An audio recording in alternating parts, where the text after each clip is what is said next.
Welcome. This is They Talk Funny, episode 62, and I have with me right now is the fantastic Terry Clement. Terry, how are you doing? How are you guys suffering from the heat? Don't tell me you can't hear me again. Just we're just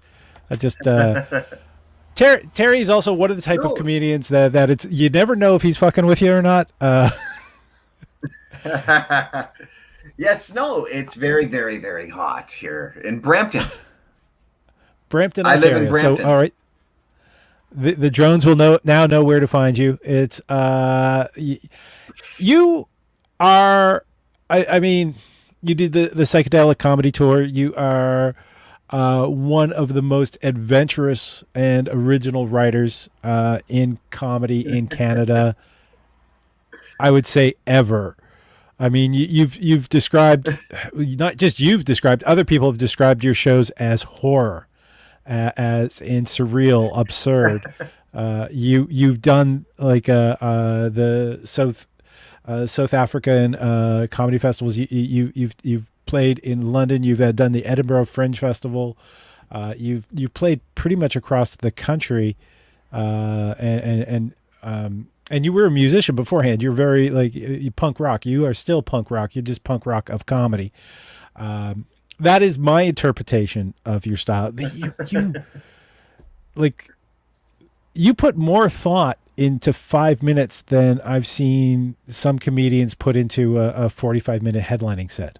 Like your headlining sets are just like mind blowing. All right, so the compliments parts is over. Like, I'm sorry, I should ask you, how would you describe your style? That was good. Well, if I say it's shit, I wouldn't. It wouldn't sound so realistic after that glowing review. Very kind of you. I don't know what I would say.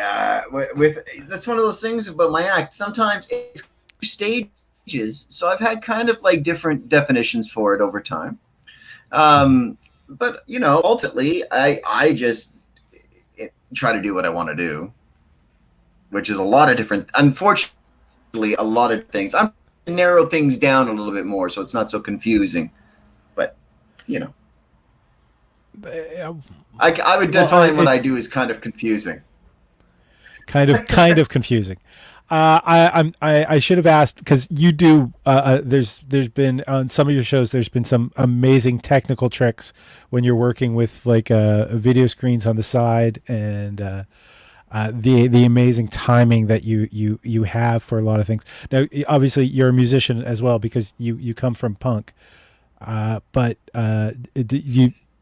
does the timing of music, does that kind of run in your head when you're, because some of your things require a lot of timing with the act outs?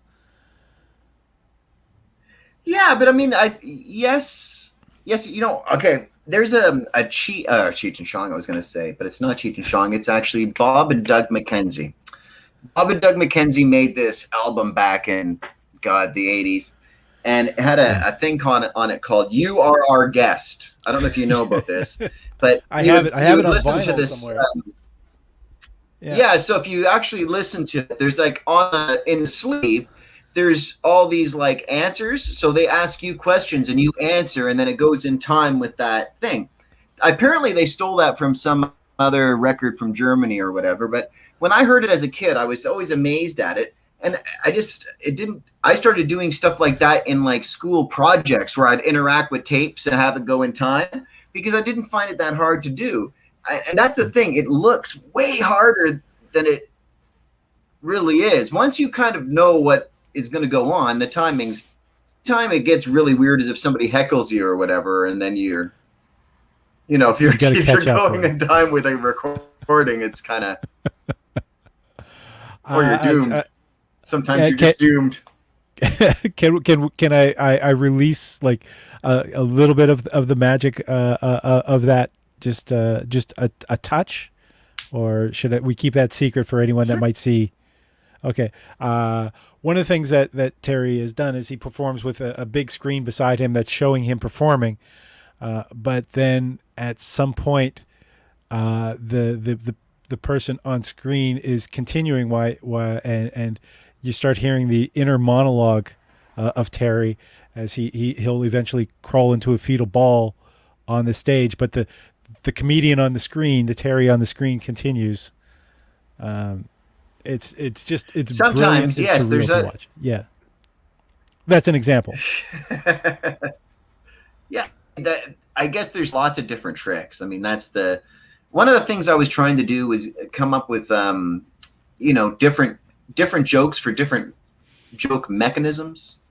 Like the things that actually make the joke, and like so you didn't try to repeat yourself constantly. Then it just gets disorienting because people people do want to have something that's a little more flowy. Flowy. It's sometimes. Well, it's also. I mean, to be equating comedy to music again is the fact that it's. Certain people would prefer to have that rhythm so they know where to dance and thus when to take the step in the dance or when to laugh. And it's comforting to some people. You challenge that, and you are like you hit the absurd factor, and it's just a level of amazing. Like Monty Python referred to themselves as Dataists, which sort of became ironic later in their career. The Dada movement kind of? Would you say you're? Yeah, when I was reading the Dada stuff, I could relate to it a little bit. I mean, I guess in the end, it was more about just trying to do something different than what I thought I was expected to do, and that came from the whole punk rock thing. When I was you pegged the whole punk rock thing. When I was growing up, I had all my friends were punk rockers, and I did not look like one. I would often look like a yuppie during these times, but I would be still doing these songs with acoustic guitars, and they would all consider me to be a punk.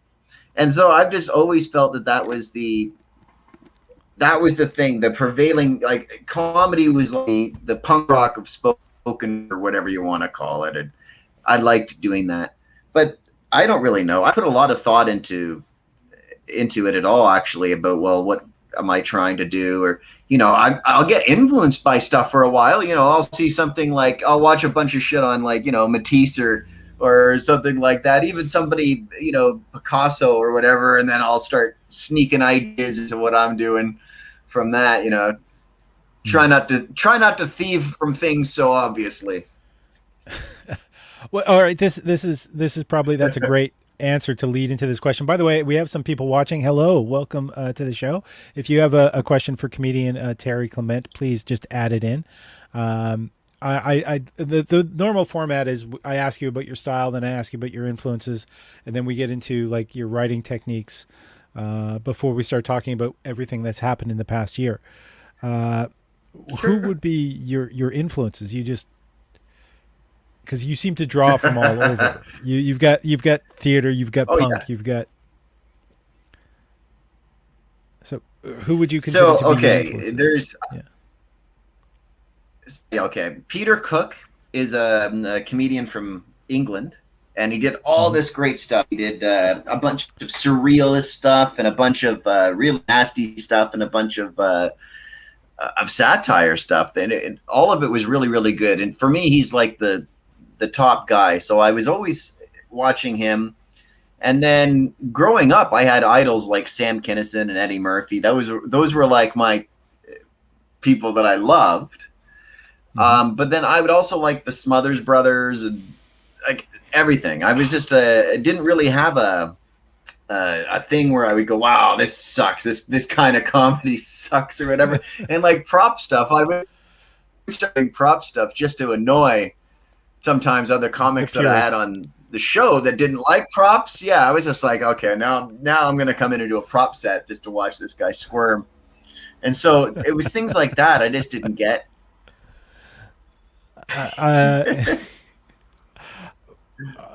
So yeah, okay.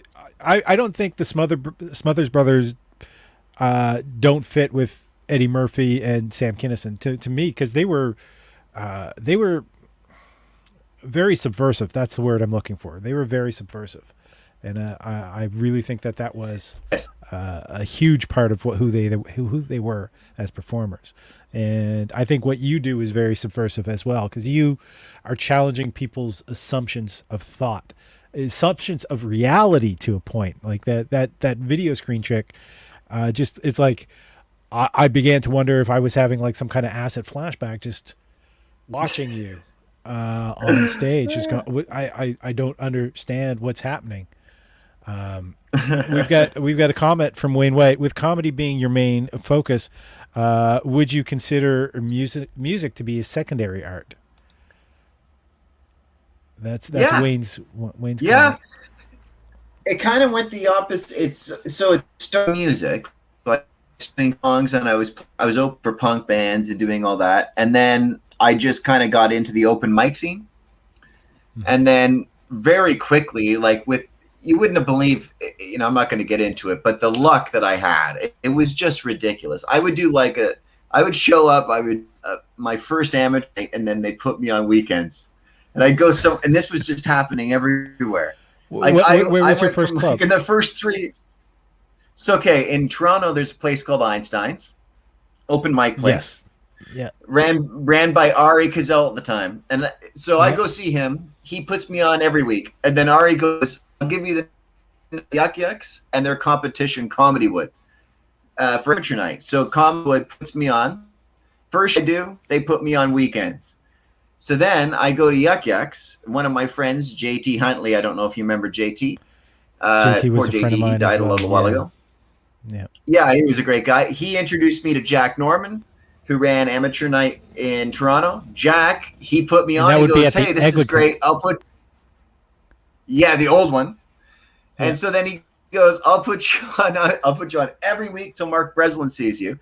Mark comes in and sees me. He goes, "All right, I'll put you on the fast track. You can keep doing all this. You can keep doing Comedy Wood."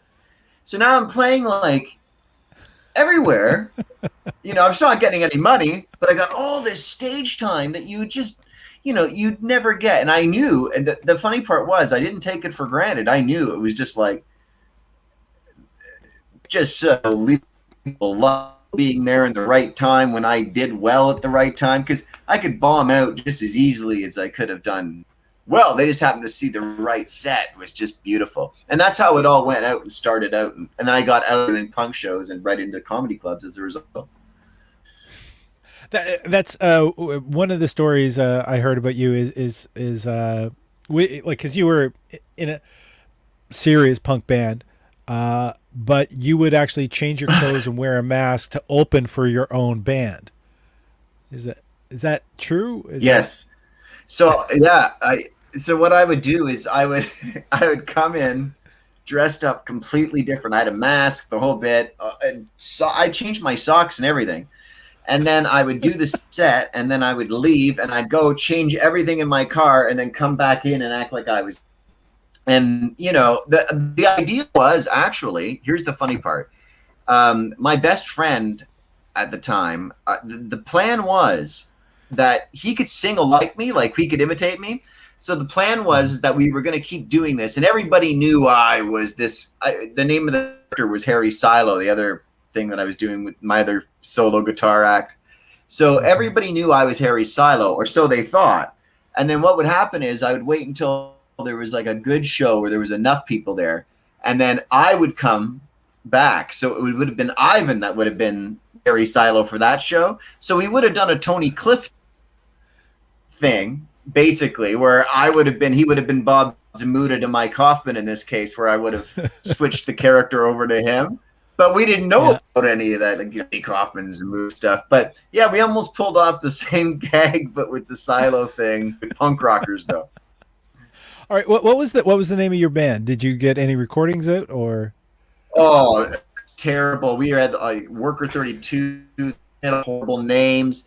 We weren't very good at all, but we were just a high school band, and then coming out of like that, the beginnings of college. And I started doing these just, you know, crazy, all these songs about taking it. I almost made a thing called the Brown Album. Yeah. Because I had something like 8 about it. And like they were getting creative. Like, I had a song about a guy who like sells rare bowel movements, and like it wasn't just you had to expand. You had to expand your thought process there. So yeah, I did that.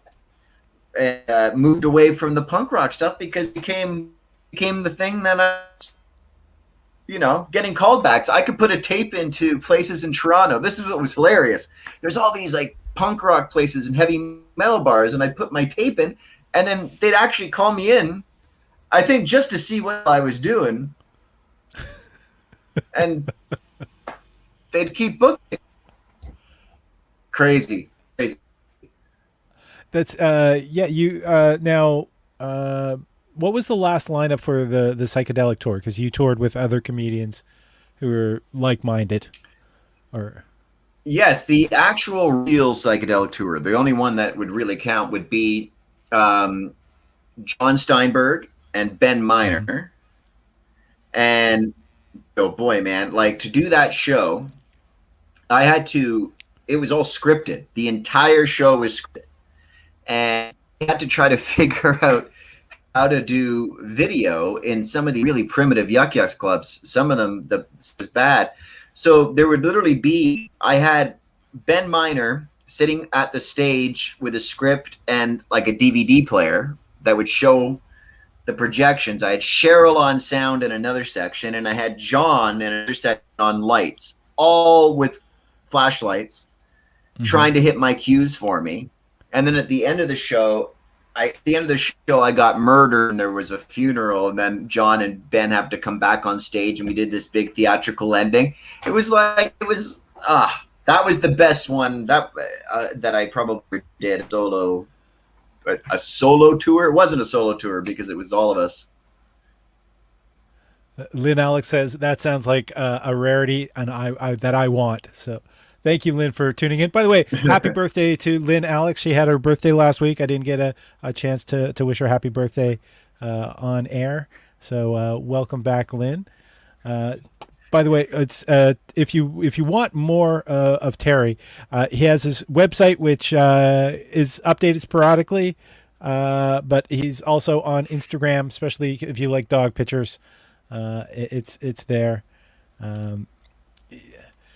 Now, when it comes to writing, all right, I'm going to mention this. You're publicly on record of having OCD, and Yep. Do you have any rituals about your writing, or anything that you feel that you kind of need to do when you are sitting down to write? Not necessarily when I start, but if I get a good rhythm going and things start coming along, I'll find that I just naturally fall into some sort of rhythm or ritual of how I do things, what order I do them in, et cetera, et cetera. And sometimes it works and sometimes it doesn't. It's been to my benefit sometimes, actually. But when I'm not really OCD-ish, I can just kind of crank it out, and then discard it. Most of the stuff that I make never sees the light of day. It's just I'll make it and then go, I don't like it. Well, I mean that's probably one of the most important things for That's any an OCD comedian. thing. That's also a good artist thing. It's like if you don't have the feeling in your heart that it is something that you want to deliver on stage, then you don't, because you don't want to compromise your art. That's I consider that to be. I think another thing though is that there was people need to have that the courage to just completely tank, and I think maybe what's happened, I guess, with I lost the audio on you. Oh, I'm still here. I'm still here. Did you maybe unplug or hit mute? But we can hear you. I did. Okay. I forget what I'm saying there. You were saying you were talking about the thing to understand is that that some people have the confidence to bomb, but you were mentioning earlier that you were bombing, but still going up each week at Yucks and Comedy Wood when you were starting. Oh yeah, And it was yeah, just you were lucky that with no the problems. right people were there. Yeah. And they also supported me with the bombing thing too, because I think, and that's my point, I guess now is you got people with cell phones and they're filming things all the time, and the pressure to do well on shows is more severe than it was when I was starting out as just a newbie. Because if I sucked and I was only on for say 4 minutes or something, there was lots of comedians that could pull the show back together. It wouldn't ruin the show. Mm. But now it's like the chances of getting up there and trying out something really, say, outrageous in front of people for 4 minutes on a Saturday night, you're not Saturday night spot like that anymore, like you used to. Now, I shouldn't say that. It's almost like I got tenure. Sometimes I get to do it, but You know, it's I think that adds to like your bravery on stage, the fact that you like so subvert people's expectations of what stand-up comedy is kind of uh, the joy I have watching you. Now, I don't think that's just me because I'm also a comedian and I'm used to the little tricks, the sleight of hand, the artifice of illusion that we use with words. You go out there. You know are like flying without a net. You're there trying to like really challenges. Like seriously, that first time I saw that the big screen thing when it started to not sync up with you, I was trying like because it's subtle at first and then it snaps back and you're in cue with it again, and it's like, did I see that? Did I you do these things to people's minds with your art that I think is amazing, and you know, it blows me away. This is I want to kind of understand your mind when it comes to writing. Like you're well, if you're looking at Matisse, you're looking at all these different art and drawing inspiration from it. Do you think it's important for a comedian to draw from so many references to be like feeding off of so much inspiration? yeah, I think you should vary it up. I think, but when you start, maybe I think being in being obsessed with comedy, if you're going to get into comedy, is not a bad idea. And like when I started, a lot of my heroes, I would just watch endless amounts of comedy tapes. I went out to like an endless amount of live comedy shows just to watch stuff, and really, really loved it. Then once I started doing it and I got in a little bit, you read about other artists and you start thinking about how you can, mess like, okay, I'll get a good, here's a good one for music. Okay. You've got Jimi Hendrix who can play incredible, probably the best, but anyway, and he does a bunch of this innovative guitar stuff. A lot of that innovative guitar stuff was influenced by Syd Barrett, this other guy who was crazy. He worked with Pink Floyd and he got kicked out. But Jimmy watched Sid do all this crazy stuff where he put his guitar down on his lap and run marbles on it and did all this stuff. And Jimmy said, hey, I got to up the ante and do something different. But the fact of the matter was Sid, he was influenced by a guitar player who did the same thing. But that guitar player, he had been influenced. I don't even know this. The actual core guitar player, I can't remember his name. That's the sad truth. But he was the one that was influenced by Jackson Pollock. And he said, what was Jackson Pollock's big innovation? He took the painting off the easel, he put it on the floor, and he painted that way. So this guitar player said, I'm going to take the guitar and move it in a completely different position than I would normally be used to playing it. And then that influence triggered Syd Barrett, which is Jimi Hendrix. See how all of that goes into a circle. And it's genres of things, it's different types of art, but they all interconnect at some point. I mean, I think lots of comedians are influenced by movies and things they see, just in general in the arts. And then, some of them just blatantly steal. What are you going to do? Hopefully, you don't book them if you're the one controlling the show. You're now. You've also been described as a horror comedian, and I can think of some specific bits where you describe like horrific scenes as well. But there's still that comedy element to it. Your Easter story is famous. Um, like what like again, it comes down to subverting expectations of the audience and still being talented and entertaining enough to keep them focused and on you. Um, it's like what is the inspiration for you to kind of do that? Do you feel a drive to sort of challenge your audience? I don't know about that. I mean, I don't know if they want to be challenged or anything like that. Really, that much. That's the big problem. I don't think most of the time it's like I have to be selective where I can do those kind of things because sometimes they go, this is a little too much. But horror, I don't. This isn't my thing. Somebody else said this, and I don't know who it was, but they were talking about how psychologically speaking, a lot of the part of your brain that reacts to humor reacts to horror. And it's like almost the same mechanisms get triggered a lot. So you easily kind of almost set up and amplify a joke sometimes if you can make it kind of scary before the punch comes in. But then, other times that fails miserably. You have to have the right group of people that know what the hell I'm talking about or whatever. Sometimes they don't. Did you study psychology in university as well?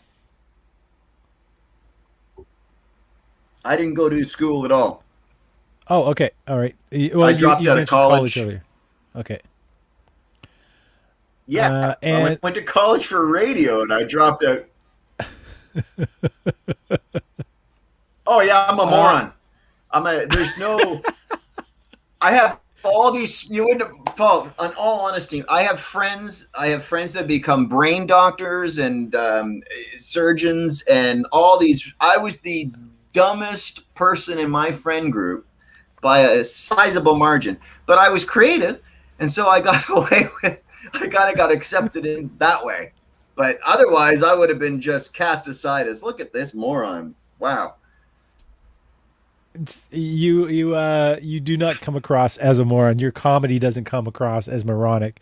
If anything, one of my peeves is the pandering to the LCD, the lowest common denominator in comedy shows, where everything is like paint by numbers, and the fact that seeing the success of some acts that just kind of go on that, it it it bores me. It has no personality. That's why I find you as an exciting artist, and that's why I What definitely I that's want to very see nice of you you to more. say, Paul. Hmm. Well, I said Sorry, your that's mic cut out. also very nice of you to say. Well, you said it was saying you're being very nice. It was very Thank you. nice of you to say. But I It's don't know it's how. I don't know.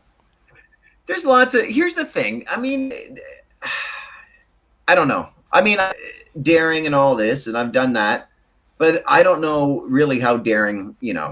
How daring I've really been. There's been comics. Have you ever seen Jack Norman Yes.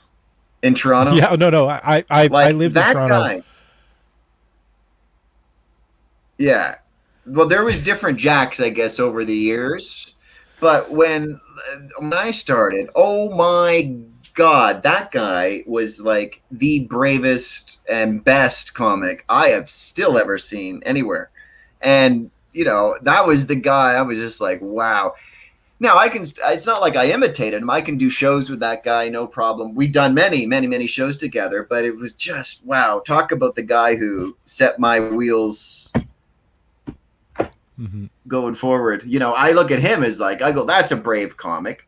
There's other people too Yeah. that didn't get. Dana Alexander. She toured around as a black female headliner for years when there Hmm. was nobody else. People yelling weird crap at her. That's me. I just had to deal with people who were confused. Yeah. Dana has They don't get some as angry. success in the UK now. Yeah, Yes, she yeah, does. it's Good for yep. her. Or last I heard, I haven't talked to her in a little while, but I know that she was bouncing back and forth. Yeah, Dana is definitely, she's a strong road warrior comic, and out there, definitely hitting the stages. Um, Now, with this past year with everything kind of shutting down, and the fact that staying at home being the de rigueur, um, how had that affected you this past year? Well, I guess my last shows were in February, the last February weekend of 2020. Obviously, that was the Yeah. last actual show. So I haven't done a show since, and that part sucks. I mean, I'm sure everybody's going. Anybody who hasn't done it is just, wow, I can't believe it. When my mother died, I spent 1 week away from the stage. To put this in perspective, I've not been one of these people to miss doing it, but um, I I got really grateful and thankful for lots of stuff, and then creatively speaking, I didn't quite know what to do because it's kind of like, well, I didn't even know if returning back to like the live or live stages is even going to be an option when a lot of these things come back. I don't know how in demand I'll be. So I was writing songs and all this. Then one of the craziest things is I was writing this book about a bunch of serial killers that were in this like town, but none of them know that they're serial killers. But they're all serial killers, but they're all hanging out with each other trying to hide their crap. And then I had all these other psycho ideas for the book, and then some crazy lady starts me to a certain degree and accusing me of being a serial killer. And I'm like, how does she know about this? Is she reading my stuff on what I'm writing on my computer? Then we find out later she has like a line profile. She accuses everybody of being a serial killer. The people at the grocery stores, the taxi driver, everybody's a serial killer. So it wasn't that. It was just like, oh, so that just ended that book. And I'd worked on that for like about, 3-4 months straight. And I'm like, okay, I can't do that now for a while. So, I don't know. It's, Wayne's asking, what is next? Well, I mean, I'm supposed to be doing another, and that's one good things. XM radio in Canada, like XM Sirius and all that. Ben Miner in particular. Yeah. Back to he was in the Psychedelic Tour, and now a big part of that satellite radio. And it took a long time for him to convince me to put my stuff on the radio. I, for some reason, was stubborn, but now it plays. So I need new stuff, though. It's all old. If you like, I think they're playing a song where I'm humping a hole in the sofa.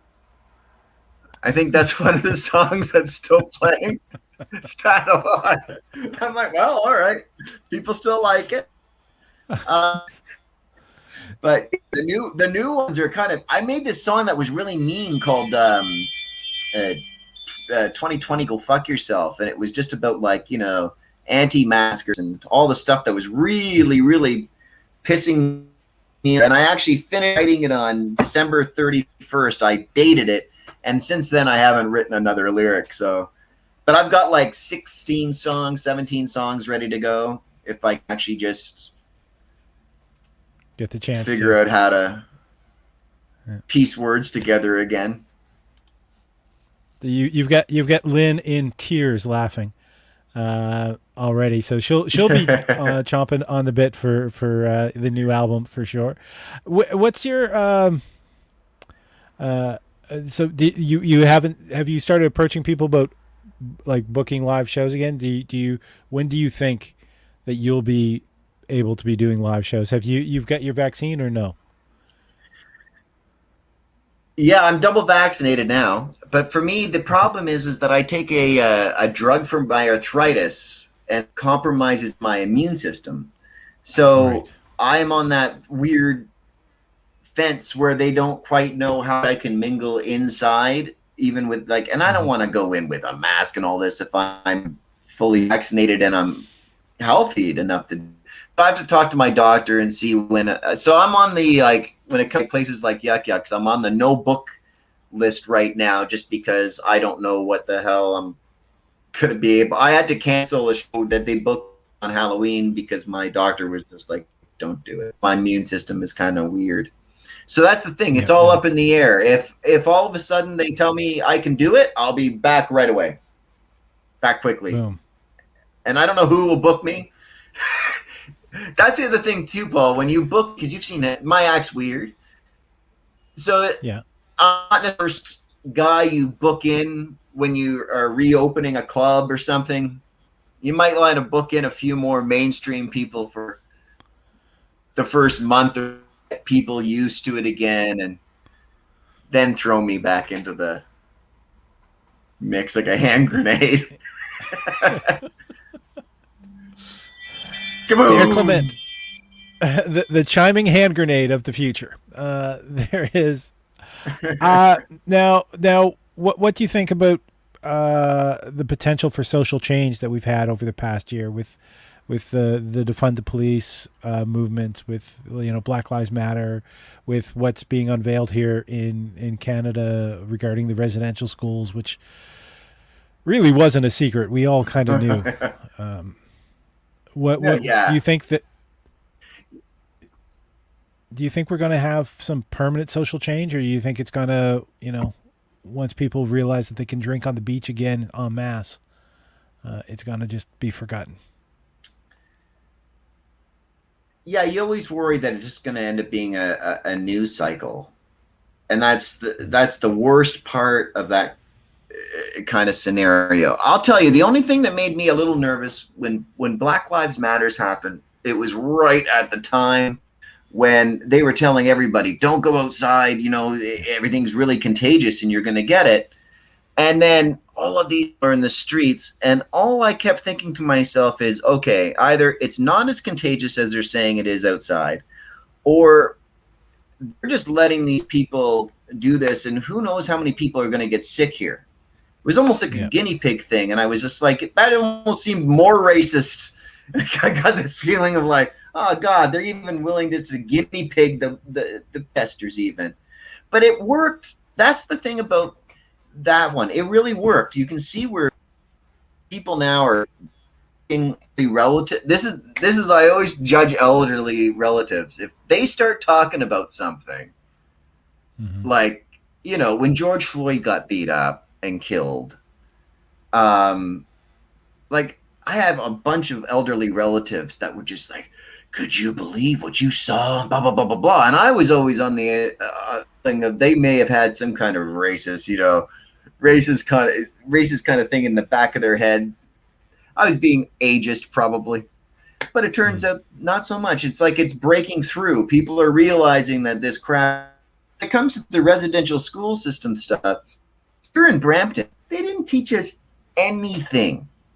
Nothing about anybody that's Indigenous. Not a thing. Like, I saw a joke.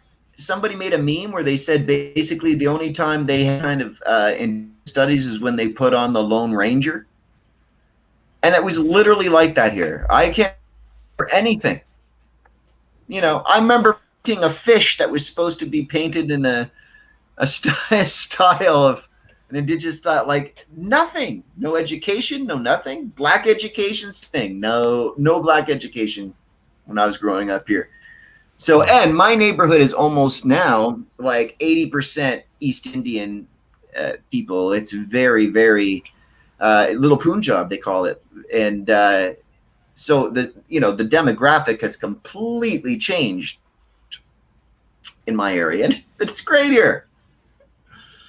It's great.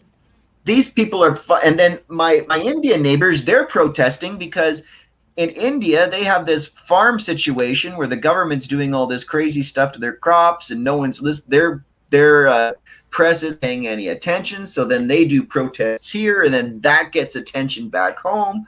And it's, it's weird. Yeah, the Prime Minister of India was a big fan of Trump. So you're happy? Do you have hope for the future? You think everything's kind of, like pandemic wise is going to be winding down? You're going to be safe outside. You'll be able to perform within a year. We've.